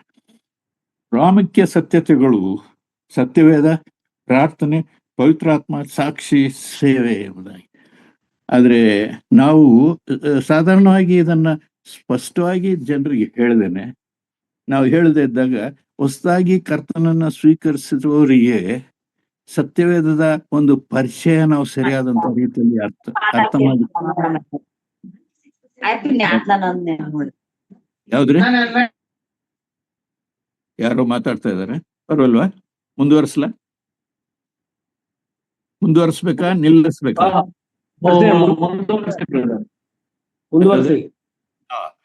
ಹಾಗಿದ್ರೆ ಈ ವಿಷಯಗಳನ್ನ ನಾವು ಸ್ಪಷ್ಟವಾಗಿ ಅರ್ಥ ಮಾಡಿಕೊಂಡ್ರೆ ಮಕ್ಕಳಿಗೂ ಅಥವಾ ಹೊಸದಾಗಿ ಬಂದಂತವರಿಗೂ ನಾವು ಸೇವೆ ಮಾಡುವಾಗ, ಇತರಿಗೆ ನಾವು ಪ್ರಸಂಗ ಮಾಡುವಾಗ ಅರ್ಥ ಆಗ್ತದೆ. ಇದನ್ನ ನಾನು ಕಲ್ತದ್ದು. ಇದು 1ನೇದಾಗಿ ಮೂಲಭೂತ ಸತ್ಯತೆಗಳು, ಫಂಡಮೆಂಟಲ್ ಟ್ರೂತ್ಸ್ ಅಂತ ಹೇಳ್ತೇವೆ. 2ನೇದಾಗಿ ವೆರಿ ಇಂಪಾರ್ಟೆಂಟ್ ಟ್ರೂತ್ಸ್, ಬಹಳ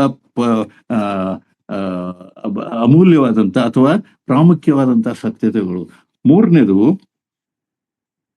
ಆ ಮೂರನೇದು ಮುಖ್ಯ ಸತ್ಯತೆಗಳು. ಮೊದಲನೇದಾಗಿ ಫಂಡಮೆಂಟಲ್, ಎರಡನೇದಾಗಿ ವೆರಿ ಇಂಪಾರ್ಟೆಂಟ್ ಟ್ರೂತ್ಸ್, ಮೂರನೇದು ಇಂಪಾರ್ಟೆಂಟ್ ಟ್ರೂತ್ಸ್ ಅಂತಾಗಿ ಹೇಳುವಾಗ ಸಭೆ, ಸಿದ್ಧಾಂತಗಳು, ಕ್ರಮಗಳು, ಆಚರಣೆಗಳು, ಆಡಳಿತಗಳು. ಇದರಲ್ಲಿ ಮೊದಲನೇದಾಗಿ ಪ್ರಾಮುಖ್ಯ ಮೂಲಭೂತ ಸತ್ಯತೆಗಳು ಎಂಬುದಾಗಿ ಹೇಳುವಾಗ ಅದು ಅಸ್ಥಿವಾರವಾಗಿ ನಾವು ಹಾಕುವಂಥದ್ದು ಮೊದಲನೇದಾಗಿ ರಕ್ಷಣೆ, ಕೃಪೆ ಮತ್ತು ರಿಪೆಂಟೆನ್ಸ್, ಮಾನಸಾಂತರ. ಅದರ ಮೇಲೆ ಕಟ್ಟುವಂಥದ್ದು ಪ್ರಾಮುಖ್ಯವಾದ ಸತ್ಯತೆಗಳಲ್ಲಿ ಸತ್ಯವೇದ ಸ್ಪಷ್ಟವಾದಂತ ವಿವರಣೆ ತಿಳಿಸುವಂಥದ್ದು. ನಮಗ್ ಗೊತ್ತಿದೆ ಅದರ ವಿಷಯದಲ್ಲಿ. ನಾನು ಸಾಕಷ್ಟು ಕಲ್ತಿದ್ದೇನೆ ಅಥವಾ ಸಾಕಷ್ಟು ಅಟೆಂಡ್ ಮಾಡಿದ್ದೇನೆ. ಈಗ ನನಗೆ ವಯಸ್ಸಾಯ್ತು, ಹೆಚ್ಚು ಹೋಗಕ್ಕಾಗ್ತಾ ಇಲ್ಲ. ಬೇರೆ ಬೇರೆ ಪಂಥಗಳವರು ಬೇರೆಯವರ ವಿವರಣೆಗಳು ಅಥವಾ ಸತ್ಯವೇದ ವಿವರಣೆಗಳು ಕೇಳುವಾಗ ದುಃಖ ಆಗ್ತದೆ. ನಮಗೆ ಅರ್ಥವಾಗದೇ ಇರುವಂಥದ್ದು ಸುಮ್ಮನೆ ಕಣ್ಣು ಮುಚ್ಚಿ ನಾವು ನಂಬುವಂತ ಸ್ಥಿತಿಗೆ ಪ್ರಸಂಗ ಮಾಡುವಂಥದ್ದು. ಅದನ್ನು ದಯಮಾಡಿ ಯಾವ ಸೇವಕರನ್ನ ನಾನು ಕ್ರಿಟಿಸೈಸ್ ಮಾಡ್ತಾ ಇಲ್ಲ. ದಯಮಾಡಿ ಇರುವಂತ ಪ್ರಪಂಚದ ಸ್ಥಿತಿ.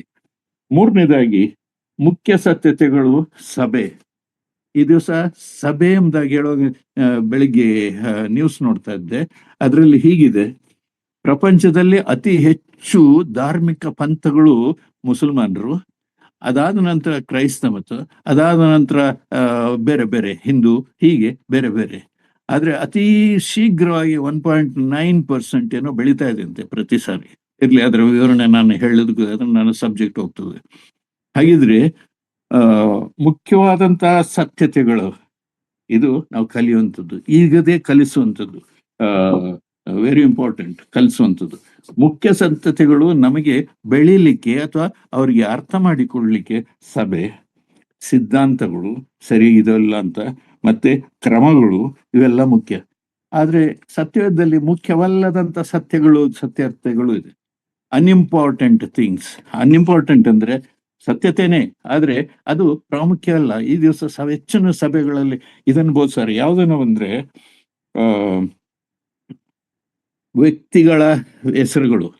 ವ್ಯಕ್ತಿಗಳ ಹೆಸರನ್ನು ಸಂಡೇ ಸ್ಕೂಲ್ನಲ್ಲಿ ತಿಳಿಸ್ತಾರೆ. ತಿಳಿಸಬಾರ್ದು ಅಂತಲ್ಲ, ತಿಳಿಸ್ಬೇಕು, ಆದ್ರೆ ಅದನ್ನ ಪ್ರಾಮುಖ್ಯವಾಗಿ ತಿಳಿಸುವಂಥದ್ದಲ್ಲ.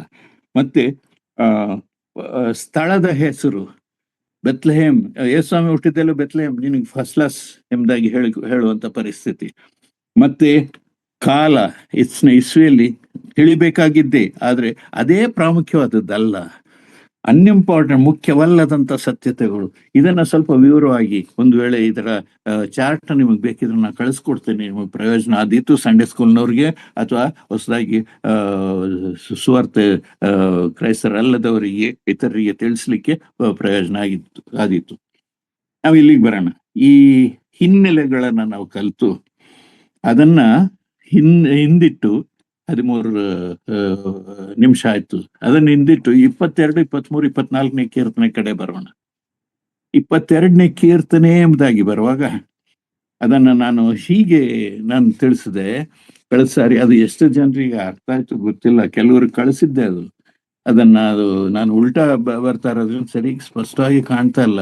ಇದರಲ್ಲಿ ಶಿಲುಬೆಯನ್ನು ನೋಡ್ತೇವೆ, ಮೆಟ್ಲುಗಳು 6 ನೋಡ್ತೇವೆ, ಕಿರೀಟ ನೋಡ್ತೇವೆ.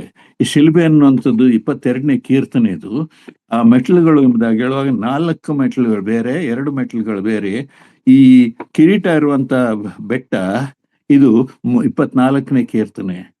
22, 23, 24 ಇದನ್ನ ನಾವು 3 ವಿಧವಾದಂತಹ ರಕ್ಷಣೆ ಕುರಿತಾಗಿ ನಮಗೆ ಸ್ಪಷ್ಟವಾಗಿ ತೋರಿಸಿರುವಂತ ಸುಮಾರು ಹಿಂದೆ, ಯಾವಾಗ ಸುಮಾರು ಯೇಸು ಸ್ವಾಮಿಗಿಂತ 1000 ವರ್ಷಗಳ ಹಿಂದೆ ದಾವಿದನಿಂದ ಬರ್ಸಿದ್ದು, ದಾವಿದನ್ನು ಪ್ರೇರೇಪಿಸಿ ಇದನ್ನ ಕೊಟ್ಟಿದ್ದು.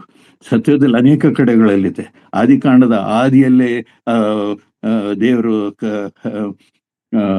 ಉದ್ಯಾನವನ ಯಾವುದು ಏನಿನ ತೋಟವನ್ನು ಮಾಡಿದಾಗ್ಲೇನೆ ಅಲ್ಲಿ ದೇವರನ್ನು ನೋಡ್ತಾರೆ, ಯೇಸುಸ್ವಾಮಿಯನ್ನು ನೋಡ್ತೇವೆ, ಪವಿತ್ರಾತ್ಮನ ನೋಡ್ತೇವೆ, ಆದಿಕಾಂಡ 1ನೇ ಅಧ್ಯಾಯದಲ್ಲೇ. ಹಾಗಿದ್ರೆ ಅದನ್ನ ಸ್ಪಷ್ಟವಾಗಿ ವಿವರಣೆ ಒಬ್ಬೊಂದೊಂದು ಕಾರ್ಯಕ್ಕಾಗಿ ದೇವರು ನೇಮಿಸಿದ್ದನ್ನು ನೋಡ್ತೇವೆ. ಈಗ 15, ಈಗ 9:15 ಆಯ್ತು. ನನ್ನ ಟೈಮ್ ನೋಡ್ತಾ ಇದೆ, ಯಾಕಂದ್ರೆ ಟೈಮನ್ನು ಕೀಪ್ ಅಪ್ ಮಾಡಬೇಕು ಎಂಬುದಾಗಿ. ನಾವು ಇಲ್ಲಿ ನೋಡ್ತೇವೆ, ನಾವು ಮಕ್ಕಳಿಗೆ ಅಥವಾ ಕಲಿಸುವಂಥದ್ದು ಸಾಧಾರಣವಾಗಿ ಯೆಹೋವನು ನನಗೆ ಕುರುಬನು ಎಂಬುದಾಗಿ ಹೇಳ್ತೇವೆ. ಇದಕ್ಕೊಂದು ಚಿಕ್ಕ ಉದಾಹರಣೆಯನ್ನು ನಾನು ಹೇಳ್ತೇನೆ. ಸಾಮಾನ್ಯ ಮಧ್ಯದಲ್ಲಿ ನಾನು ಉದಾಹರಣೆ ಹೇಳುವಾಗ ಅರ್ಥವಾಗ್ತದೆ. ಒಂದು ಕಡೆ ಬರೀ ಸ್ಟೂಡೆಂಟ್ಸ್ದು ಆ ಒಂದು ಯವನಸ್ಥರ ಕೂಟ ಇತ್ತಂತೆ. ಅದಕ್ಕೆ ಅತಿಥಿಯಾಗಿ ಒಬ್ಬ ದೊಡ್ಡ ಸಿನಿಮಾ ಆಕ್ಟರ್ನ ಕರೆಸಿದ್ರಂತೆ. ಮತ್ತೆ ಆತನು ಬಂದಾಗ ಆತನನ್ನು ನೋಡುವಾಗ ಎಲ್ಲರಿಗೂ ಖುಷಿ ಆಯ್ತು. ಆದ್ರೆ ಅದೇ ಸಮಯದಲ್ಲಿ ಅದನ್ನ ಆರ್ಗನೈಸ್ ಮಾಡಿದವರು, ಅದನ್ನ ವ್ಯವಸ್ಥೆ ಮಾಡಿದವ್ರು ಹೇಳಿದ್ರು, ಇನ್ನು 2 ನಿಮಿಷ ಮತ್ತೊಬ್ಬ ಅತಿಥಿ ಬರ್ತಾರೆ ಎಂಬುದಾಗಿ ಹೇಳುವಾಗ ಆ ಸಿನಿಮಾ ಆಕ್ಟ್ರೆಸ್ ಏನಾದ್ರು ಅಥವಾ ಸಿನಿಮಾ ನಾಯಕಿ ಯಾರಾದ್ರೂ ಬರ್ಬೋದು ಎಂಬುದಾಗಿ ಕಾಯುವಾಗ ಒಂದು ಹಳೆ ಕಾರ್ ಬಂತಂತೆ. ಅದ್ರಲ್ಲಿ ಒಬ್ಬ ಅಜ್ಜ ಎಳಿಗೆ ಬಂದ್ರಂತೆ. ಅಯ್ಯೋ, ಯವನಸ್ತ್ರ ಮಧ್ಯದಲ್ಲಿ ಅಜ್ಜಂದೇನ್ ಕೆಲಸ ಎಂಬುದಾಗಿ ಮುಖ ಎಲ್ಲ ಮುಂತಾರ ಮಾಡಿದ್ರಂತೆ. ಅವ್ರು ಕೂತಾಗ ಅವ್ರು ಪರಿಚಯ ಮಾಡಿ ಅದೆಲ್ಲ ಕ್ರೈಸ್ತರಿರುವಂತ ಒಂದು ಕೂಟ. ಅಲ್ಲಿ ಬಂದಾಗ ಆರ್ಗನೈಸರ್ ವ್ಯವಸ್ಥಾಪಕರು ಹೀಗೆ ಹೇಳಿದ್ರು, ನಮ್ಮ ಮಧ್ಯದಲ್ಲಿ ಸಿನಿಮಾ ಆಕ್ಟರ್ ಇದ್ದಾರೆ, ಅವ್ರು ನಮಗೆ ಕೆಲವಾರು ವಿಷಯ ಹೇಳ್ತಾರೆ. ಸರಿ, ಆತನ ನೋಡ್ದ. ಮತ್ತೊಬ್ಬರು ಇದ್ದಾರೆ ವಯಸ್ಸಾದಂತ, ಅವರು ಬಹಳ ವರ್ಷ ಸೇವೆ ಮಾಡಿ ರಿಟೈರ್ಡ್ ಆಗಿರುವಂತವ್ರು. ಸರಿ, ಎಲ್ಲರಿಗೂ ಸ್ವಲ್ಪ ಆಯ್ತು. ಇವರೆಲ್ಲ ಸಿನಿಮಾ ಹಾಡು ಅದು ಇದು ಬಯಸಿದಂಥವ್ರು ಸೇವಕರು ಎಲ್ಲ ಇರುವಾಗ ಇವರು ಹೇಗೆ ಈ ಸಿನಿಮಾ ಆಕ್ಟರ್ ಹಿಂದೆ ಮುಂದೆ ನೋಡುವಾಗ ಈ ಸೇವಕರು ಹೇಳಿದ್ರಂತೆ, ಕೈಯಲ್ಲಿದ್ದಂತ ಸತ್ಯವೇದ ತೆಗೆದು, hey go and recite 23rd Psalm, 23ನೇ ಕೀರ್ತನೆಯನ್ನ ನೀನು ಬಾಯ್ಪಾಠ ಹೇಳು ಎಂಬುದಾಗಿ ಹೇಳುವಾಗ ಆತನಿಗೆ ಧೈರ್ಯ ಬಂತಂತೆ. ಆತನು ಹೇಳಿದಂತೆ 23ನೇ ಕೀರ್ತನೆ ಬಹಳ ಸುಂದರವಾಗಿ, ಬಹಳ ಸ್ಪಷ್ಟವಾಗಿ, ಬಹಳ ಚಂದದ ರೀತಿಯಲ್ಲಿ ಪ್ರೆಸೆಂಟ್ ಮಾಡಿದಂತೆ. ಎಲ್ಲರೂ ಚಪ್ಪಾಳೆ ತಟ್ಟಿದ್ರಂತೆ. ಅದಾದ ನಂತರ ಆರ್ಗನೈಸರ್ ಹೇಳಿದ್ರಂತೆ, ಈಗ ನಮ್ಮ ಮಧ್ಯದಲ್ಲಿರುವಂತ ದೇವ್ರ ಸೇವಕರು ಕೆಲವಾರು ವಿಷಯಗಳನ್ನು ಹೇಳ್ತಾರೆ ಎನ್ನುವಾಗ ಅವರು ಎದ್ದು ಬಿಟ್ಟು ಹೇಳಿದ್ರಂತೆ, ಇವರು ಕೂಡ 23ನೇ ಕೀರ್ತನೆ ಹೇಳಿದ್ರಂತೆ. ಹೇಳುವಾಗ ಮೊದಲನೇದು ಅವನ ಸಿನಿಮಾ ಆಕ್ಟರ್ ಹೇಳಿದ್ರು ಬಹಳ ಇಂಪಾದ ಸ್ವರದಲ್ಲಿ ಒಳ್ಳೆ ರೀತಿಯಲ್ಲಿ ಹೇಳ್ದ. ಆದ್ರೆ ಇವ್ರು ಹೇಳಿದ್ರು ನನ್ನ ಸ್ವರದ ಹಾಗೆ ಗಗ್ಗರ ಧ್ವನಿಯಲ್ಲಿ ನಡುಗುತ್ತಾ, ಹಲ್ಲಿಲ್ಲದ ಬಾಯಲ್ಲಿ ಅವ್ರು ನಡುಗುತ್ತಾ ಹೇಳಿದ್ರಂತೆ. ಅವಾಗ ಯಾರು ಕೂಡ ಚಪ್ಪಾಳೆ ಕೂಡ ತಟ್ಟದೆ ಎಲ್ಲರೂ ಮೌನವಾಗಿ ಗೊಂಬೆಗಳಂತ ಕೂತಿದ್ರಂತೆ. ಅವ್ರು ಹಿಂತಿರುಗಿ ಬರುವಾಗ ಸಿನಿಮಾ ಆಕ್ಟರ್ಗೆ ಹೇಳಿದ್ರಂತೆ, ಯು ಡಿಡ್ ವೆರಿ ವೆಲ್, ನೀವು ಬಹಳ ಚಂದ ಹೇಳಿದೆ. ಆದ್ರೆ ಸಿನಿಮಾ ಆಕ್ಟರ್ ಎದ್ದು ನಿಂತ ಹೇಳಿದ್ರಂತೆ, pastor, I know the song but you know the shepherd. ನನಗೆ ಬರೀ ಕೀರ್ತನೆ ಗೊತ್ತಿದೆ, ಆದ್ರೆ ನಿಮಗೆ ಕುರುಬನು ಕೂಡ ಗೊತ್ತಿದ್ದಾರೆ. ಪ್ರಿಯರೇ, ಇದನ್ನು ನಾನು ಸಾಧಾರಣವಾಗಿ ಪ್ರಸಂಗಗಳಲ್ಲಿ ಉಪಯೋಗಿಸುವಂಥದ್ದು. ನಾನು ಒಂದು ಪ್ರಶ್ನೆಯನ್ನು ಕೇಳುವಂಥದ್ದು, ಯೆಹೋ ನನಗೆ ಕುರುಬನು, the lord is my shepherd ಎಂಬುದಾಗಿ ಹೇಳುವಾಗ, ನಾವು ಹೊಸ ಒಡಂಬಡಿಕೆಗೆ ರಕ್ಷಣೆ ಕುರಿತಾಗಿ ಆಲೋಚನೆ ಮಾಡುವಾಗ, ಯೆಹೋ ನನಗೆ ಕುರುಬನು ಎಂಬುದಾಗಿ ಹೇಳಿಕೊಳ್ಳುವ ಅರ್ಹತೆ ನಮಗಿದೆ. ಪೌಲನನ್ನು ಕೇಳುವಾಗ ಅವನು ಬಹಳ ಬಹಳ ವಿದ್ವಾಂಸ. ಗಮಲಿಯೇಲ್ ಎಂಬಂತ ಒಬ್ಬ ಸತ್ಯವೇದ ಜ್ಞಾನಿ, ಒಬ್ಬ PhD ಮಾಡಿರುವಂಥವ್ರು, ಅವ್ರ ಹತ್ರ ಅವರ ಪಾದಗಳ ಬಲಿಯಲ್ಲಿ ಕುಳಿತು ಕಲ್ತಂತವನು. ಅವನು ಪರಿಸಾಯನು, ಸುನ್ನತಿ ಆಗಿತ್ತು, ಅವನು ಪರಿಸಾಯನಾಗಿದ್ದ.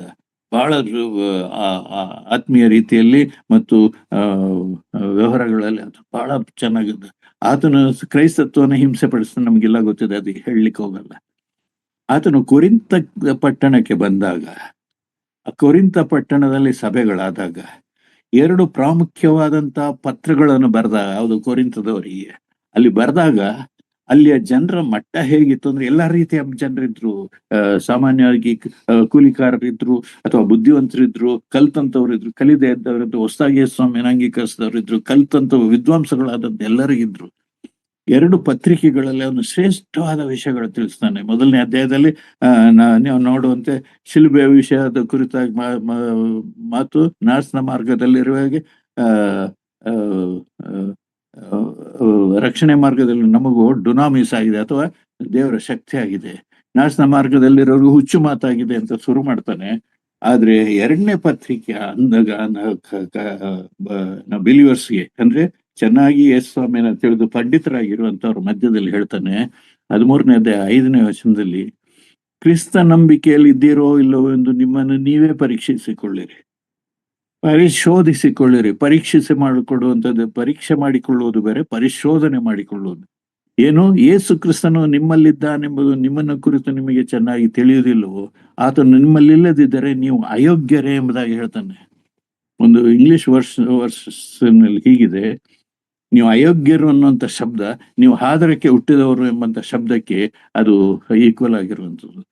ಕ್ರಿಸ್ತ ನಂಬಿಕೆಯಲ್ಲಿ ಇದ್ದಿರೋ ಒಂದು ಪರೀಕ್ಷೆ ಚೆನ್ನಾಗಿ ತಿಳಿದಂಥವ್ರು, ಸತ್ಯವೇದ ತಿಳಿದಂಥವ್ರು, ದೇವರ ವಾಕ್ಯವನ್ನು ನಂಬಿದಂಥವ್ರು, ದೊಡ್ಡದಾದ ಸಭೆಯಲ್ಲಿ ಇದ್ದಂಥವ್ರು, ಅದು ಸತ್ಯವೇದದಲ್ಲಿ ಇರುವಂತ ಬಹಳ ಮೈನ್ ಡಾಕ್ಟ್ರಿನ್ಸ್, ಪ್ರೀತಿಯ ಶ್ರೇಷ್ಠತೆ ಕುರಿತಾಗಿ ಅನೇಕ ವಿಷಯಗಳು ದೇವರಿಂದ ಬರುವಂತ ಆ ವರವನ್ನ ಅಪೇಕ್ಷಿಸಿದಂತ ಪವಿತ್ರಾತ್ಮ ಕಾರ್ಯ ಎಲ್ಲವನ್ನ ವಿವರಿಸಿ ಕಡೆಯದಾಗಿ ಇದು ಮಾತ್ರ ಬಹಳ ಕಷ್ಟಕರವಾದ ನಿಕಷ್ಟವಾದಂತಹ ಒಂದು ಶಬ್ದ. ಆತನ ಈಗ ಕ್ರಿಸ್ತನನ್ನ ಪರೀಕ್ಷೆ ಮಾಡಿಕೊಳ್ಳ್ರಿ, ನಿಮ್ಮನ್ನ ನೀವು ಪರೀಕ್ಷೆ ಮಾಡ್ಕೊಳ್ರಿ, ಬೇರೆಯವರಲ್ಲ, ಬೇರೆಯವರ ಪಾದ್ರಿ ಅಲ್ಲ ಅಥವಾ ಬೇರೆ ಯಾರು ಇಲ್ಲ, ನಿಮ್ಮನ್ನ ನೀವೇ ಪವಿತ್ರಾತ್ಮನ ಮುಖಾಂತರವಾಗಿ ಪರೀಕ್ಷೆ ಮಾಡ್ಕೊಳ್ರಿ, ಪರಿಶೋಧಿಸಿಕೊಳ್ಳಿರಿ. ಪರೀಕ್ಷೆ ಮಾಡ್ಕೋಕ ನಾನು ಕ್ರೈಸ್ತನಾಗಿರ್ಬೋದು, ನಾನು ಸಭೆಗೆ ಹೋಗ್ಬೋದು, ನಾನು ದೇವರ ವಾಕ್ಯ ಹೇಳ್ಬೋದು, ನಾನು ಎಲ್ಲಾ ವಿಷಯಗಳಲ್ಲಿ ಬಹಳ ಸಜ್ಜನಾಗಿ ನಡಿಬಹುದು, ಆದ್ರೆ ಪರಿಶೋಧನೆ ಮಾಡಿಕೊಂಡಾಗ ನನ್ನ ಪರಿಸ್ಥಿತಿ ಏನು ಅಂತ ಗೊತ್ತಾಗ್ತದೆ. ನೀವು ಪರೀಕ್ಷಿಸಿಕೊಳ್ಳಿರಿ, ಪರಿಶೋಧಿಸಿಕೊಳ್ಳಿರಿ. ಏನು? ಯೇಸು ಕ್ರಿಸ್ತನು ನಿಮ್ಮಲ್ಲಿದ್ದಾನೆಂಬುದು ನಿಮ್ಮನ್ನ ಕುರಿತು ನಿಮಗೆ ಚೆನ್ನಾಗಿ ತಿಳಿಯುವುದಿಲ್ಲವೋ? ಆತನು ನಿಮ್ಮಲ್ಲಿಲ್ಲದಿದ್ದರೆ ನೀವು ಅಯೋಗ್ಯರೇ ಎಂಬುದಾಗಿ ಹೇಳ್ತಾನೆ. ಇಲ್ಲಿ ಸೇರಿ ಬಂದಿರುವಂತರೆಲ್ಲ ದೇವ್ರ ಸೇವಕಗಳು, ಎಲ್ಲ ವಿಶ್ವಾಸಿಗಳು, ನಾನು ನಿಮಗದ ನಮ್ಮ ಪ್ರಶ್ನೆ ಆಗ್ತಾ ಇಲ್ಲ. ನಾವು ಇದನ್ನ ಸ್ಪಷ್ಟವಾಗಿ ನಾವು ಇತರರಿಗೆ ತಿಳಿಸುವಂಥದ್ದು ಅಥವಾ ನಾವು ತಿಳಿದಂತ ಸತ್ಯತೆ ಪರೀಕ್ಷೆ ಮಾಡಿಕೊಳ್ಳೋದು, ಪರಿಶೋಧನೆ ಮಾಡಿಕೊಳ್ಳುವಂಥದ್ದು ಏನು ಎಂಬುದನ್ನ ನಾನು ವಿವರಿಸಿದ್ರೆ ಸಮಯ ಬಹಳ ಆಗ್ತದೆ. ಇದನ್ನ ಪರೀಕ್ಷೆ ಅದನ್ನ ವಿವರವಾಗಿ ನಾವು ಹೇಳುವಾಗ ಈ ದಿವಸದಲ್ಲಿ ದೇವರ ಕೃಪೆಯಿಂದ ಶುರುವಿನಲ್ಲಿ ಹೇಳಿದಂತ ರೀತಿಯಲ್ಲಿ ಅನೇಕರು ಬರೀ ಕರ್ನಾಟಕದ ಪ್ರತಿಯೊಂದೊಂದು ಜಿಲ್ಲೆಗಳಲ್ಲಿ, ಪ್ರತಿಯೊಂದೊಂದು ಬೇರೆ ಅಕ್ಕಪಕ್ಕದ ಸಭೆಗಳಲ್ಲಿ, ಅಥವಾ ಕಡೆ ಪಕ್ಷ ಡೆಲ್ಲಿಗೆ ನಾನು ಹೋಗಿರುವಾಗ ಅಲ್ಲಿ ಒಂದು ದೊಡ್ಡ ಸಭೆಯಲ್ಲಿ ಪ್ರಸಂಗ ಮಾಡುವಂತ ಒಂದು ಪ್ರಸಂಗ ಬಂತು. ಒಂದು 6-7 ವರ್ಷದ ಹಿಂದೆ ಪ್ರಸಂಗ ಮಾಡುವಾಗ ಅಲ್ಲಿ ISPCK ಎಂಬುದಾಗಿ ಬುಕ್ ಶಾಪ್ ಇದೆ, ಅವರು ಕರೆದಿದ್ರು ಕೆಲವು ಪುಸ್ತಕ ಬರೀಲಿಕ್ಕೆ. ಅಲ್ಲಿ ಹೋದಾಗ ಅಲ್ಲಿ ಪಾಸ್ಟರ್ ಹೇಳಿದ, ಅದು ಆಂಗ್ಲಿಕನ್ ಚರ್ಚ್, ನಮ್ಮಲ್ಲಿ ಪ್ರಸಂಗ ಮಾಡಿ ಎಂಬುದಾಗಿ ಹೇಳುವಾಗ ಮರುದಿವಸ ನಾನು ರಾತ್ರಿ ಹೊರಡುವಂಥದ್ದು, ಬೆಳಿಗ್ಗೆ ಪ್ರಸಂಗ ಮಾಡಿದ ಹೋದೆ. ಪ್ರಸಂಗ ಮಾಡಿ ಬಂದೆ, ಅಲ್ಲಿ ಮೂಲೆಯಲ್ಲಿ ನಿಂತಿದ್ದೆ. ಅವರೆಲ್ಲರೂ ಬೇರೆ ಬೇರೆ ಆಚಾರಗಳನ್ನು ಮಾಡ್ತಾ ಇದ್ರು. ಅದ್ರಲ್ಲಿ ಇಬ್ಬರು ಚಿಕ್ಕ ಮಕ್ಕಳಂಗೆ ಓಡಿ ಬಂದು ನಾನು ಕುತ್ತಿಗೆ ಅಪ್ಕೊಂಡ್ರು. ನನಗೆ ಗಾಬರಿ ಆಯ್ತು. ಈ ಊರಿನಲ್ಲಿ, ಡೆಲ್ಲಿಯಲ್ಲಿ ನಾನು ಹೋಗಿದ್ದು ಪುಸ್ತಕ ಬರೀಲಿಕ್ಕಲ್ಲ, ಸುತ್ತಮುತ್ತ ಎಲ್ಲ ನೋಡಿ ಬರ್ಬೇಕು, ಇನ್ನೊಂದು ಆದ್ರೆ ಪುಸ್ತಕ ಬರೆಯುವಂತ ಅದು ಬಹಳ ಫಸ್ಟ್ ಕ್ಲಾಸ್ ಆಯ್ತು. ನನ್ನನ್ನು ಆಂಧ್ರ ಎಡಿಟರ್ ಅಂತ ಮಾಡಿದ್ರು ಎಲ್ಲಿ ಸೌತ್ ಇಂಡಿಯಾದಲ್ಲಿ. ನಾವು ಬೆಂಗಳೂರಿನಲ್ಲಿ, ಮೆಡ್ರಾಸ್ನಲ್ಲಿ, ಟ್ರಿವೆಂಡ್ರಮ್ನಲ್ಲಿ ಒಂದೊಂದು ವರ್ಕ್ಶಾಪ್ ಮಾಡಿದ್ವಿ. ಪುಸ್ತಕಗಳನ್ನ ನಾವು ಸುಮಾರು 36 ಪುಸ್ತಕಗಳನ್ನ ಪಬ್ಲಿಷ್ ಮಾಡಿದ್ವಿ. ನಾನು ಅಲ್ಲಿ ನೋಡ್ದೆ, ಡೆಲ್ಲಿಯಲ್ಲಿ ಯಾರಪ್ಪ ನನ್ನನ್ನು ಹೀಗೆ ನೋಡುವಂಥವ್ರು ಅಂದಾಗ ಅವ್ರು ಬಂದವರು, ಅವರು ಮಕ್ಕಳಲ್ಲ, ಚಿಕ್ಕ ಮಕ್ಕಳು ಓಡಿ ಬಂದು ಅವ್ರ ತಂದೆನ ತಪ್ಕೊಂಡಂತ ರೀತಿಯಲ್ಲಿ ಬಂದು ಅಪ್ಕೊಂಡ್ರು. ನನಗೆ ಗಾಬರಿಯಾಗಿ ನೋಡುವಾಗ ಯಾರು ಎಂಬುದಾಗಿ ಹೇಳೋದಾದ್ರೆ ಹೇಳಿದ್ರು, ಅಣ್ಣಯ್ಯ ನಾವು ಯಾರು ಗೊತ್ತಾಯ್ತಾ? ಇಲ್ಲ, ಗೊತ್ತಿಲ್ಲ. ನೀವಿಷ್ಟು ಸ್ಪಷ್ಟವಾಗಿ ಕನ್ನಡ ಮಾತಾಡಿ ಗೊತ್ತಿಲ್ಲ. ಹೌದು, ನಾವು ಬೆಂಗಳೂರಿನವರನ್ನೇ, ಆದ್ರೆ ನಿಮ್ಮನ್ನ ನಾವು ಚಿಕ್ಕವರಾಗಿರುವಾಗ ನಾವು ಕೇಳ್ದ, ಆಗ ನಾವು ಕ್ರಿಸ್ತನನ್ನ ಸ್ವೀಕರಿಸಿದೆವು. ಈ ದಿವಸ ನಾವಿಬ್ರು ಡಾಕ್ಟರ್ಸ್ ಇಲ್ಲೇ ಸೇವೆ ಮಾಡ್ತಾ ಇದ್ದೀವಿ. ನಾನೇನ್ ಹೇಳ್ಬೇಕ್ರಿ? ಅದಲ್ಲದೆ ಅಮೆರಿಕಾದಲ್ಲಿ ಆ ಡಿಸ್ನಿಲ್ಯಾಂಡ್ ಅಂತ ಸ್ಥಳ ನೋಡ್ಲಿಕ್ಕೆ ಅಂತ ಹೋಗಿದ್ವಿ. ನಾನು ನ್ಯೂಯಾರ್ಕ್ನಲ್ಲಿ ಒಂದು ಕಾನ್ಫರೆನ್ಸ್ಗೆ ಇನ್ವೈಟ್ ಮಾಡಿದ್ರು. ಅಲ್ಲಿ ಹೋದಾಗ ಅಲ್ಲಿ ಕೂಡ ನಾನು ಎಲ್ಲೋ ನಿಂತಿರುವಾಗ ಒಬ್ಬರು ಬಂದು, ನೀವು ಯಾವ ಊರಿನವ್ರು, ಹೇಗೆ ಅಂತ ಎಲ್ಲ ಮಾತಾಡ್ಸಿ ಕಡೆಯಲ್ಲಿ ಇಂಗ್ಲಿಷ್ನಲ್ಲಿ ಕೇಳ್ತಾ ಕಡೆಯಲ್ಲಿ ಹೇಳಿದ್ರು, ನೀವು ಬೆಂಗಳೂರು ಅಂತ ಹೇಳ್ತೀರಿ, ಬೆಂಗಳೂರಿನಲ್ಲಿ ನೀವು ಚರ್ಚ್ನಲ್ಲಿ ಇದನ್ನ ನೋಡ್ಲಿಕ್ಕೆ ಬಂದ್ರ? ಇಲ್ಲ, ನಾನು ನ್ಯೂಯಾರ್ಕ್ಗೆ ಬಂದೆ. ಏನಕ್ಕೆ? 414ers 4ರಿಂದ 14 ವರ್ಷದ ಮಕ್ಕಳ ಮಧ್ಯದಲ್ಲಿ ಸೇವೆ ಮಾಡುವಂತ ವಿಷಯದಲ್ಲಿ ನಾವು ಮಾತಾಡ್ಲಿಕ್ಕೆ ಸಮಯ ಕೊಟ್ಟಿದ್ರು, ಅದಕ್ಕೆ ಬಂದೆ. ಹೌದು, ನೀವು ಮಕ್ಕಳ ಮಧ್ಯೆ ಸೇವೆ, ಹೌದು.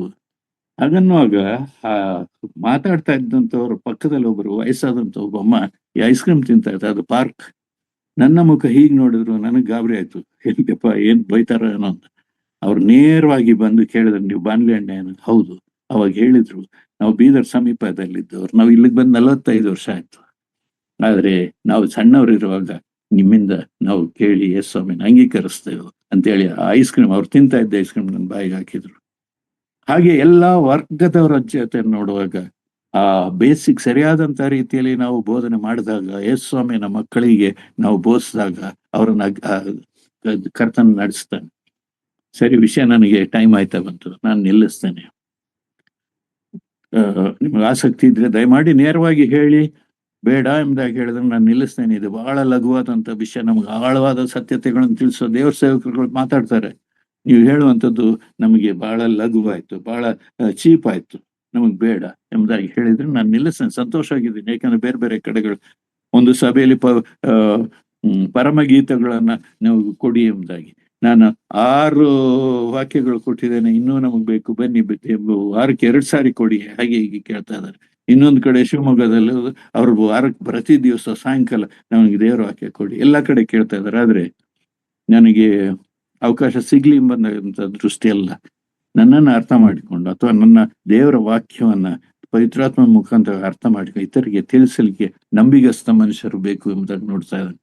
ಕರ್ತನೆ ಈ ದಿವಸ ಸುಮಾರು ಒಂದು 25-30 ಜನರು ಸೇರಿದ್ದಾರೆ, 17 ಜನರು ಸೇರಿದ್ದಾರೆ, ಒಂದು 20 ಜನರು ಕೇಳ್ತಾ ಇದ್ದಾರೆ ನೆನ್ಸ್ತಾನೆ.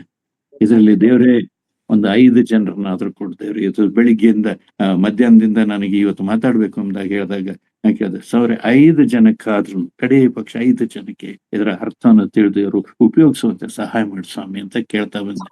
ಕರ್ತನ ಪ್ರಾರ್ಥನೆ ಕೇಳ್ತಾನೆ ಎಂಬುದಾಗಿ ನೆನೆಸ್ತೇನೆ. ನಾವು ಒಂದು ಚಿಕ್ಕ ಪ್ರಾರ್ಥನೆ ಮಾಡಿ ಮುಂದುವರೆದು ಆಸಕ್ತಿ ಇದ್ರೆ ಮುಂದುವರಿಸೋಣ. ಮುಂದುವರಿಸಿ 25ನೇ 23ನೇ ಕೀರ್ತನೆಯ ಸುಮಾರು ಒಂದು 10-12 ವಿಷಯಗಳನ್ನು ತಿಳಿಸುವಂಥದ್ದು, ಬರೀ ಔಟ್ಲೈನ್ ಮಾತ್ರ. ಅದನ್ನ ತಿಳಿಸ್ಲಿಕ್ಕೆ ಆಸಕ್ತಿ ಇದ್ರೆ ಕೇಳಿ, ನಾವು ತಿಳಿಸ್ತೇವೆ. ಬೇಡ ಅಂತ ಹೇಳಿದ್ರೆ ನಾನು ಸಂತೋಷವಾಗಿ ನಾನು ನಿಲ್ತೇನೆ. ಪ್ರಾರ್ಥನೆ ಮಾಡಿ ಮುಗಿಸ್ತೇನೆ. ಪ್ರೀತಿಯುಳ್ಳ ಸ್ವಾಮಿ, ಅಲ್ಪನು ಸ್ವಾಮಿ, ತೊದಲು ನುಡಿಯವನು, ಯಾವ ಜ್ಞಾನ ಇಲ್ಲ, ಯಾವ ಒಂದು ಯೋಗ್ಯತೆ ಇಲ್ಲ ಸ್ವಾಮಿ. ಅನೇಕರ ನಿನ್ನ ಭಕ್ತರ ಮಧ್ಯದಲ್ಲಿ ನನಗೆ ತಿಳಿದಂತ ಹೃದಯ ಭಾರವನ್ನು ಹಂಚಿಕೊಳ್ಳೋ ಸಮಯ ಕೊಟ್ಟಿ ಸ್ವಾಮಿ. ನಾನು ಹಂಚಿದ್ದೇನೆ. ಕಾರ್ಯ ಮಾಡಿ, ಯಾರ್ಯಾರಿಗೆ ಏನೇನು ಅರ್ಥವಾಗ್ತದೋ ನನಗೂ ಗೊತ್ತಿದೆ. ನಿನ್ನ ಆತ್ಮನ ಕಾರ್ಯ ಮಾಡಲಿ ಸ್ವಾಮಿ. ಅವರ ತಮ್ಮ ವಾಕ್ಯಗಳಲ್ಲಿ, ತಮ್ಮ ಪ್ರಸಂಗಗಳಲ್ಲಿ ತಾವು ಇತರನ್ನ ನಿನ್ನ ಬಳಿಗೆ ನಡೆಸುವಂಥದ್ರಲ್ಲಿ ಇದನ್ನು ಉಪಯೋಗಿಸ್ಲಿ ಸ್ವಾಮಿ. ದೇವರೇ, ನಮ್ಮ ಕಣ್ಣುಗಳನ್ನು ತೆರೆ, ನಿನ್ನ ಆತ್ಮೀಯ ಅರ್ಥವನ್ನು ತಿಳ್ಕೊಳ್ಳಿಕ್ಕೆ ವಿಶೇಷವಾದ ಜ್ಞಾನವನ್ನು ದಯಪಾಲಿಸಿಕೊಡು. ಕರ್ತ ನೋಡಿ ರಕ್ಷಕನಾಗಿರುವಂತ ಯೇಸು ಕ್ರಿಸ್ತನ ಹೆಸರಿನಲ್ಲಿ ಕೇಳಿದ್ದೇವೆ ಸ್ವಾಮಿ. ಆಮೇನ್. ನಿಮ್ಮೆಲ್ಲರಿಗೆ ನನ್ನ ಹೃದಯಪೂರ್ವಕವಾದ